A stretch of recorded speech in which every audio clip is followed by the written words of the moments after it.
Hi, and welcome to my channel, Blue-Gray Flowers. Today's video, the first of its kind, is why writing/adaptation is one of the best writing exercises in the world, in my oh-so-humble opinion. Essentially, my main point is that rewriting and adaptation are a great way to get into the creative zone, and it's really, really fun to do with your friends. And the educational part of it is that it encourages critical thinking about themes and messages of the text. I don't know if anyone's actually arguing against this stuff. I may be talking to a phantom who does not exist. However, I'm gonna tell you why I like this stuff anyway. One thing that I did in high school with my friends is take a classic that we were reading, and then we would make our own adaptations, talking about Macbeth, Hamlet. Hamlet and Twelfth Night were something that we just did on our own. But Macbeth, Fences, Othello, Frankenstein. We took these classics and then we talked about how we would stage our own versions, or if we were to do a movie version, how would we set it up. For example, in my AP literature class, we had to watch a Macbeth movie where the guy that played Picard in Star Trek was Macbeth, and honestly, it is one of my least favorite adaptations of Macbeth simply because he was so bald. He was so bald, I kept getting distracted by how bald he was. Another thing that we didn't like about me and my friends, that is, we didn't like how nebulous it was. There wasn't a very strong sense of setting. It was very just goofy because there was no sense of stake, because they were using words like Thane and King of Scotland while they're in this like World War II-ish era bunker, and it doesn't like there's some communist Stalin energy. What is happening? If you've seen that adaptation of Macbeth, you might understand. So me and my friends started talking about how we would adapt it ourselves. For example, my boyfriend was like, oh, I'll set it in like a very cramped space. I'll make it feel very isolating and like claustrophobic is the word. I'm so sorry, I have a condition. Please forgive me when I stumble. I'm not editing it out. That takes time. But my own adaptation, I was gonna set it in like, Scotland. But for example, for a Macbeth adaptation, you really want to understand the stakes. You need to understand what the King of Scotland means so that you understand why Macbeth is willing to risk it all because of a prophecy. Admittedly, I just rambled about that.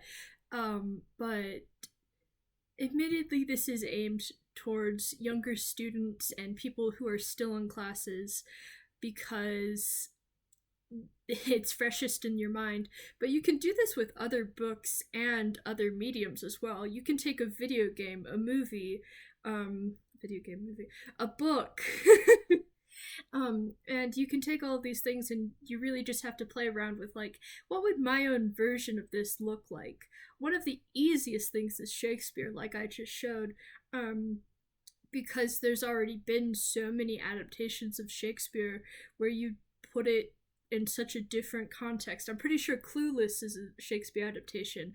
I saw an adaptation of Julius Caesar that like was set in Africa. You got so many like different Shakespeare adaptations. There's a joke online about like the only Shakespeare thing that hasn't been done is Stone Age Shakespeare. That may be specific to a certain platform that I'm on. I don't actually know if that's a popular idea. But it's about thinking about how you would adapt it, about how you would stretch your brain and make it yours and make it unique. You're supposed to use this as a point to understand the story and to make it fit into that new dress. Take Othello. Othello is a Shakespeare play about racism, basically, and about lying. What if it was a musical? If you put it into a musical, you have to take all these ideas that Shakespeare had, you have to take all this dialogue, and you have to add music to it. That's a fun exercise. Iago as a tap dancer? Count me in. It's I think that every person that likes writing has been told the piece of advice like read, read, read. And clearly I agree with that. I absolutely agree with read, read, read. Because it's about understanding what you like, what you don't like, and learning how to pick apart the story that you do or don't like and understand the gears and mechanisms so that you can emulate that which you like and avoid that which you don't. I think it's a very popular thing. I'm thinking about channels like Unresolved Textual Tension. If you don't know about them, you should check them out. In a lot of their critiquing videos and even their rewriting videos, they talk about like, well, I think this would have worked a little bit better. And those videos are just excellent for getting the creative gears flowing. There are downsides to my favorite thing. James Franco is one. Just the man, James Franco. Lola Sebastian has 2 videos about James Franco that I really think should be required viewing for everyone. And she mentions how like juvenile his adaptations are, but she also mentions how much he loves Faulkner, because clearly you would not adapt these 2 books to movies without having that deep love of Faulkner. But the thing is that while he loves Faulkner, he does not understand Faulkner. Which, fair enough, they're difficult books. It did take me like 3 reads of The Sound and the Fury before I understood even slightly what was happening in the first part. But when I say James Franco, what I mean is people misunderstanding the point of the book. Stanley Kubrick and Adrian Lyne's Lolitas are another example of people just... How'd you get it that wrong, man? How'd you get it that wrong?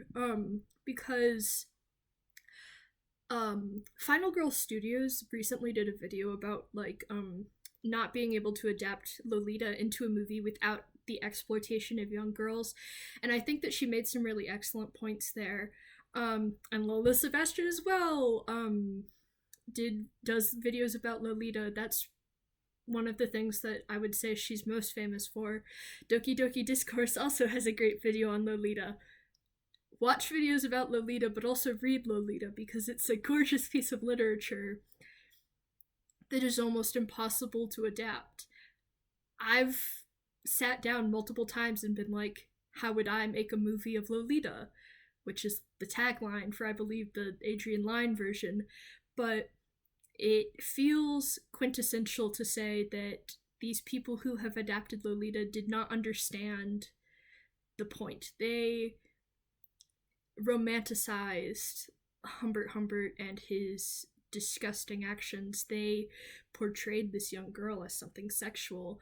And like in the Final Girl Studio videos, a video about Lolita, I mean, it is impossible to do a movie that is supposed to be from the perspective of Humbert Humbert, because the camera is more read as objective, and it will sexualize the young girl.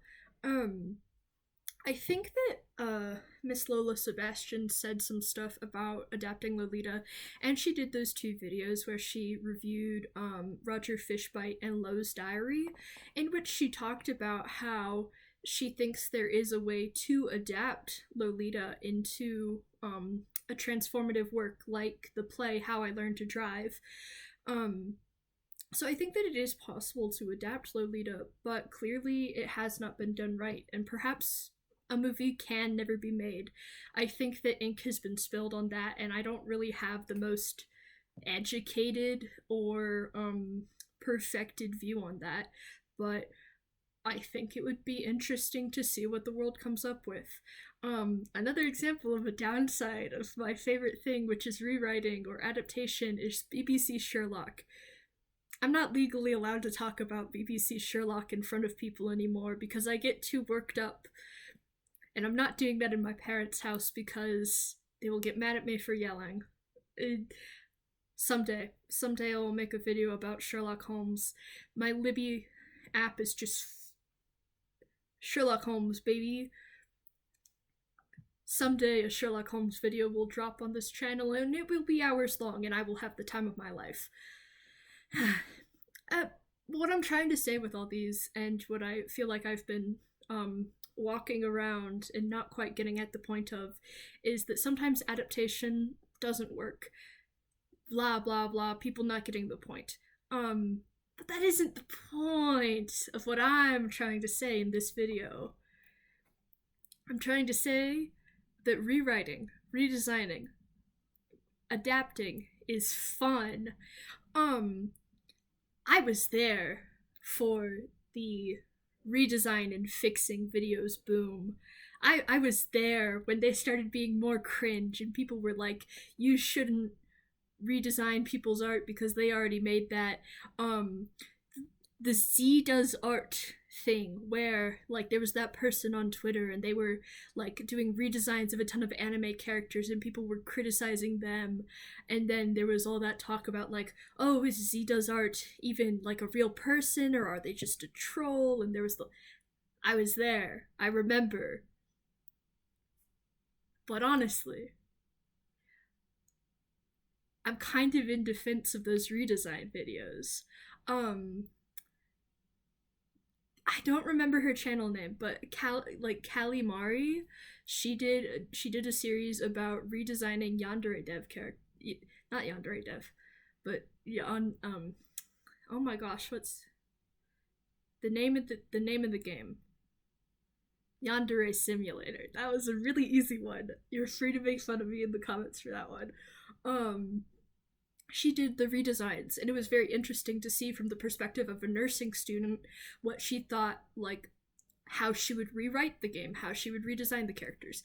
And eventually she did stop the series because she felt like she was participating in exploitation, slash she was doing something that went against her like code of morals as a nursing student.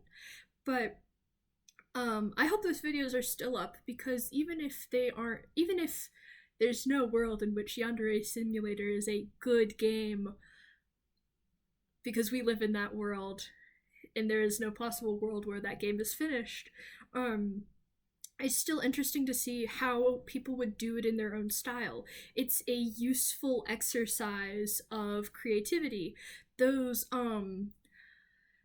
the Crunchyroll anime that came out and everybody was critiquing it, and multiple people did like redesign videos and people were complaining about how man-hating it was.